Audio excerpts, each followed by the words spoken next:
Hey everybody, Terry Bradley here, simpleswingthoughts.com. And in this video, we're going to compare the swing of an 8-iron versus the swing of a driver. And what we're going to do is we're going to compare the two and notice all the similarities in each swing with the different club. So we'll get more relaxed over our driver and not get so excited about how far we're hitting it. What we should be getting excited about is how controlled we're swinging it. Okay, so let's get started. Now, first of all, the length difference in shaft between a 8-iron and a driver is about 7 inches. Okay, so we're working with a pretty big significant length change in the club. Now, as you can see on my 8-iron setup, I've got the traditional setup, the grip and the posture, and I've got the arms hanging down, and notice how my arms are hanging down. My arms are closer to my body simply because the shaft is shorter. Now notice here on the driver, my arms are hanging down the same length, okay? The way my arms are hanging are basically the same, okay? They're just hanging naturally in front of me, no tension.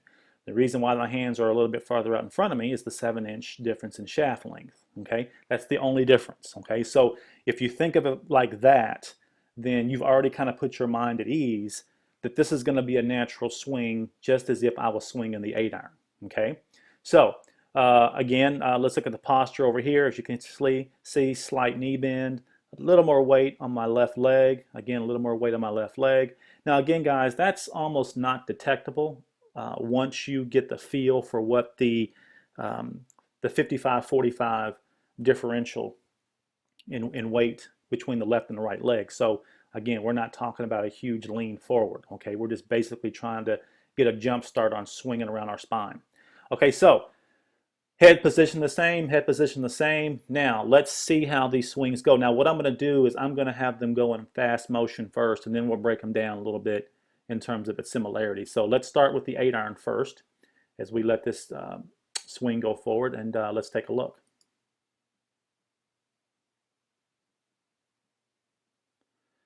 Okay, I'm going to do that again because it kind of locked up on me there. Let's see what we have here again.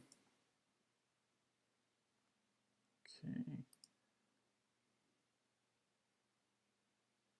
Okay, that was better. Okay, did you see that? Okay, now let's go over here to the driver and see what we have here. Okay, we had a little sound on that. Now, so as you can see, now the reason why I cut the sound down is because see this street back here? There's a lot of cars coming up and down the street because this particular driving range is right on the Ohio River. So let me adjust this volume here. And let's do it one more time. Let's see how these swings go. Let's look at the 8-iron and see how simple this is. Okay, hold on. I got to get my scrub line out of the way before we swing here. So let me just take this back here and we'll go from there. Okay. Okay, there's the 8-iron. Now we're going to go to the driver. Okay, now notice, now what I try to do in these swings is I try to make them as close together as possible. I mean, as far as duplicate. In other words, I tried to make them the exact same. I didn't try to swing harder for the driver. I didn't try to, you know, put an extra oomph because it's a driver. I wanted to swing the same tempo, the same pace, just to give you an idea of how easy it is to swing the driver. Now, of course, the 8-iron, my 8-iron goes about 155, 160. According to the driving range, that little poke on the driver went about, as it rolled out, probably went about 270, 265, 270. But again, it was about an 80% swing. Okay, so let's go back and break it down just a little bit here. Okay, so as we go back, notice on the 8-iron, it's the same takeaway. As I take it away, my arms extend back. Okay, let's go to the driver. Let's take the driver back here. Notice as I take the driver away, the arms, they extend back. Okay, notice the shaft is here. The club head is in good position here. The club head's in great position there. So I've got basically the weight shift going to the right. Now as I come to my backswing, notice everything is staying centered. Okay, everything is staying centered right there. Okay, now Let's go to the top of the backswing here. Now, as I come back to the driver, now it's going to be a longer arc. Okay, so let me just emphasize the driver here. Since this driver is 7 inches longer, the arc is going to be way out here. Okay, I'm extending my arms way out here. I'm not cutting the arc off. The swing plane is the same. So when I get the top of my backswing, I've got a little bit bigger arc here than I do on the 8-iron. Okay, but again, I'm still centered over the ball, weight shifted to the right, and now all I'm thinking about now is dropping this right arm straight down to my side as my head stays behind the ball. Now let's look at the 8-iron. Same way, dropping my right elbow down to here as my head stays behind the ball. And of course, the ball is right there. Okay, so now as I drop my arms, now again, what I'm doing with the beginning of the downswing, I'm planting with my left leg. Okay, see how my knee's in a little bit, takes a little pressure off my back. What I'm doing is I'm planting with my left knee as my arms drop together. Okay, so this is what you're going to see. Don't want any confusion in this. I'm not leading with my lower body. I'm not firing my hips. I'm leading with the left side as my arms drop together. They're dropping together. They're just dropping together.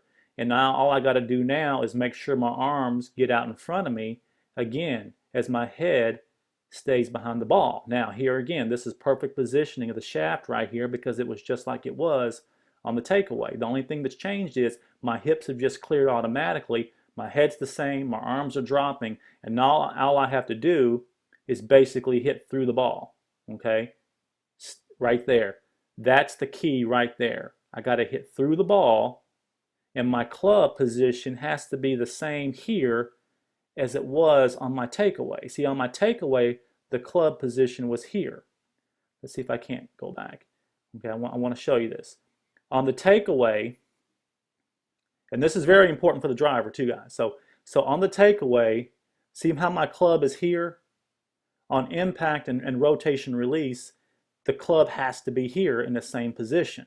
So as I come back, drop the arms, you see how the club now is in position just as it was on the takeaway.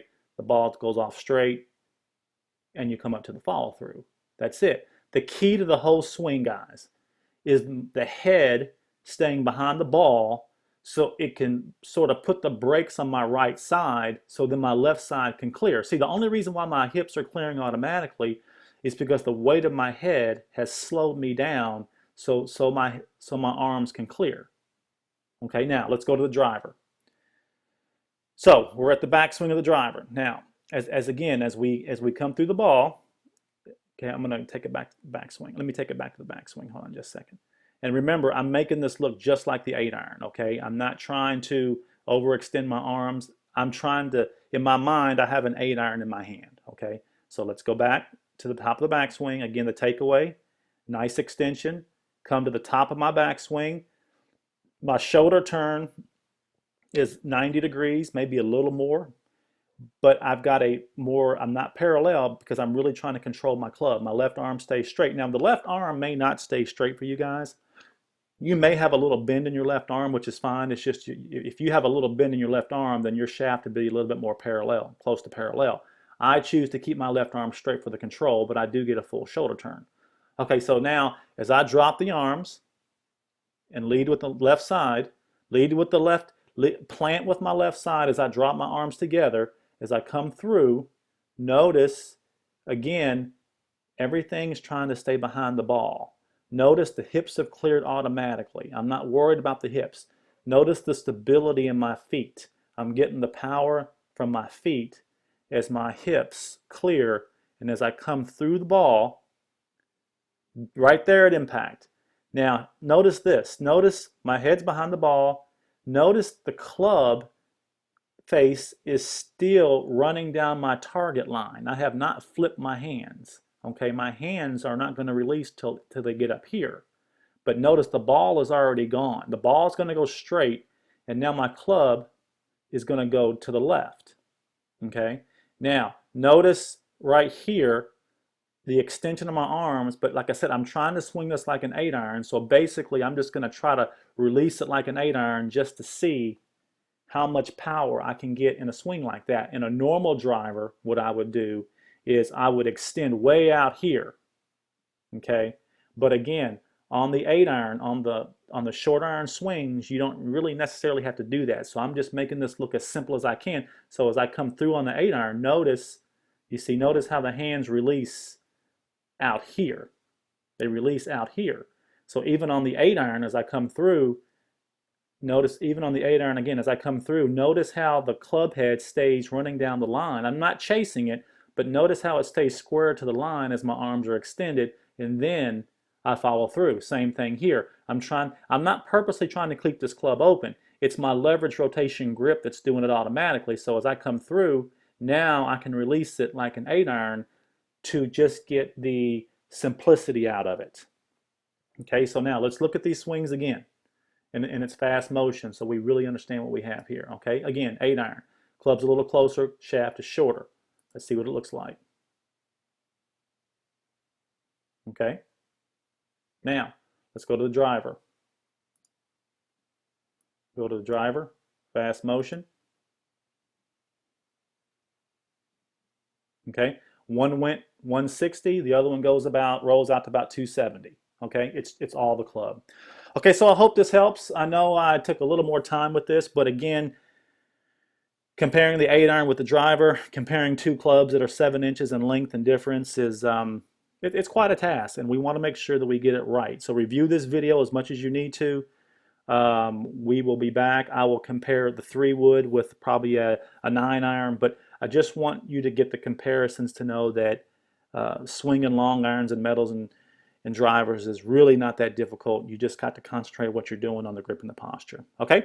Again, my name's Terry. If you're coming to us from YouTube, please click on the videos below or put your name and email address in at the bottom of this video if I put the box there, or otherwise it may be on a post, and please put your name and email address on the right side to get our bonus videos, to get signed up on our email list so you can keep up with Simple Swings as we move this network out across the country. Okay, again, my name's Terry. Tee 'em up, hit 'em straight, and I will talk to you on the next video.